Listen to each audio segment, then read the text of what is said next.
Les 4 accords Toltec et les 3 maîtrises de Don Miguel Ruiz. Les accords Toltec sont de très bons outils de transformation. Ils vous apprennent à cesser de juger aussi bien vous-même que les autres. Ils vous accompagnent vers un changement de vie et à ne plus vivre dans la culpabilité, la honte et le rejet de soi. Vous apprenez à briser vos accords limitants et à les remplacer par de nouveaux accords qui manifesteront votre amour de la vie. Don Miguel nous transmet beaucoup de messages à travers ses enseignements, dont celui-ci. Si nous sommes conscients, nous changerons le rêve et nous serons libérés du parasite. Et nous le ferons. Ça, c'est la bonne nouvelle. Si je peux le faire, le monde entier en est aussi capable. Nous y parviendrons tous. Tout ce que nous avons à faire est de guérir le rêveur. Guérir l'importance personnelle que nous nous accordons, guérir notre propre mental, notre vraie place.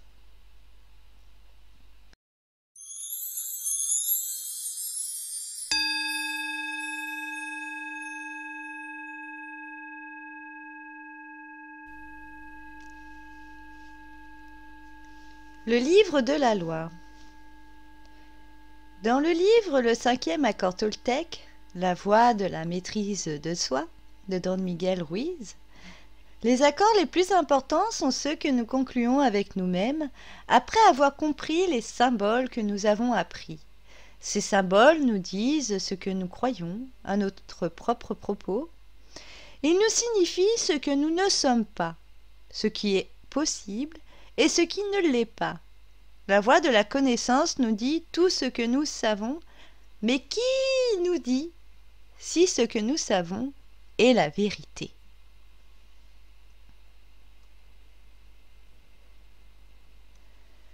Tout ce qui se trouve dans ce livre est notre vérité sans l'ombre d'un doute.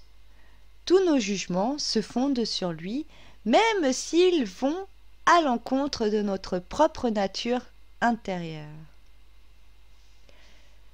Don Miguel Ruiz reprend l'exemple d'une histoire chrétienne, d'Adam et Ève, qui vécurent au paradis libres de tout parasite. Ils percevaient tout avec leurs attentions et vivaient dans un rêve magnifique sans avoir le savoir. Au milieu du jardin se trouvait l'arbre du savoir. Et Dieu leur interdit d'en manger le fruit sous peine de mourir. Dieu savait que le jour où Adam ou Ève devaient en manger le fruit, leurs yeux s'ouvriront et ils seraient comme des dieux, acquérant la connaissance du bien et du mal. Un serpent habitait cet arbre, tel un parasite dans l'arbre du savoir, comme le petit ver que l'on peut voir parfois dans une pomme, et si on la mange, on mange le parasite avec. Savoir est bon, mais sans parasite, c'est mieux. Les humains accumulent beaucoup de savoir, dont 90% n'est pas vrai. Au lieu d'utiliser le savoir comme un outil de communication, nous en devenons les jouets. Ce savoir nous destine à être des esclaves du rêve de la planète. Le savoir en lui-même n'est ni bon, ni mauvais, ni juste, ni faux. Ce n'est qu'un programme. Ce n'est rien d'autre qu'un concept. Mais le parasite qui accompagne ce savoir est mauvais. Ce parasite se développe dans votre tête et il prend le contrôle, alors que le vrai vous est mort. Vous n'êtes pas vivant, il y a quelque chose qui vit votre vie. Ce n'est pas vous, parce que votre vrai moi n'est pas mauvais. Il n'est pas non plus autodestructeur. En étant conscient, vous voyez que tous les gens réagissent comme vous. Ils ont les mêmes peurs, la même jalousie, la même colère, les mêmes regrets.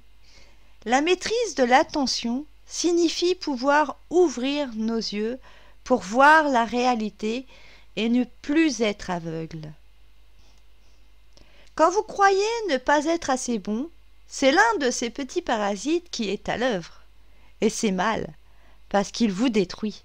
Il provoque des souffrances en limitant votre vie, votre créativité et votre bonheur. Tous ces concepts sont vivants et travaillent de pair, mais ils ont besoin de votre mental, de votre rêve et de vos émotions pour se maintenir en vie. Ils n'existent que parce que vous croyez en eux. Ces parasites étaient appelés des dieux ou des démons par les plus anciennes religions. Peu importe leur nombre non, ils sont vivants et contrôlent l'esprit humain. Chaque concept, chaque croyance dans votre tête a sa propre personnalité qui souhaite s'exprimer. Il y a des millions de voix en vous, toute une société à l'intérieur de votre crâne, et comme en démocratie, ce que veut la majorité est ce que sera votre vie.